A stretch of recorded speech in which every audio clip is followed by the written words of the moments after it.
The Madlanga Commission is expected to continue to hear evidence from suspended City of Ekurhuleni HR head Gxasheka. SABC News reporter Canny Maphanga has the details for us.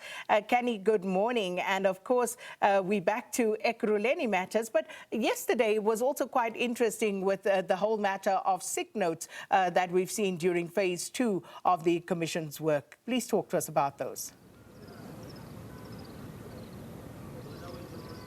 Indeed. Good morning to you, Sakina, and to the viewers at home. Before we could see that City of Ekurhuleni coming back into focus at 9:30 a.m. this morning, the Commission has to deal with this postponement application that is coming from the lawyers of a witness who has not been named, but has to some extent been identified as a crime intelligence officer that is expected to speak on informants. Now, if we look back at the testimony, the only testimony that I can think of that would deal with this evidence is that of Brown because he spent a large part of his testimony trying to rationalize his actions in the WhatsApp exchanges by stating that he allegedly worked for crime intelligence as a contact agent. So it could be that that evidence was key to that particular testimony and testing the veracity of those claims of Brown Mokgotsi, who we've seen in the ad hoc committee already retract a CIA claim against Lieutenant General Madlanga Commission and the King of the Amazulu Nation, that is King Misuzulu.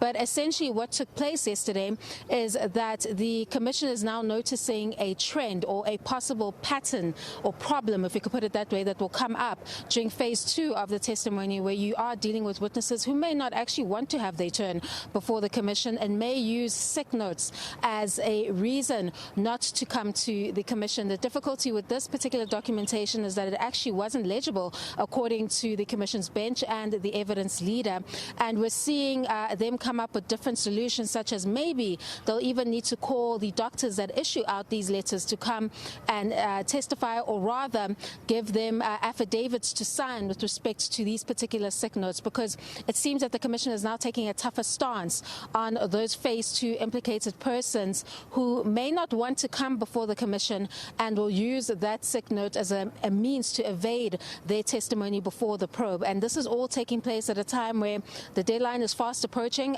We're not sure what the negotiations are with the Commission and its possible extension, but we did hear the Minister of Finance mention during his budget yesterday that several of those commissions are requiring extensions. So we know that talks are in the way, but the Commission still needs to get its work done. And if they allow a situation where all of those witnesses come with these sick notes, then of course that will provide a problem for the Commission. So they'll start with that matter, and then Gxasheka is expected back on the stand in the next hour. We'll talk about some of the points that she'll need to answer to before the probe.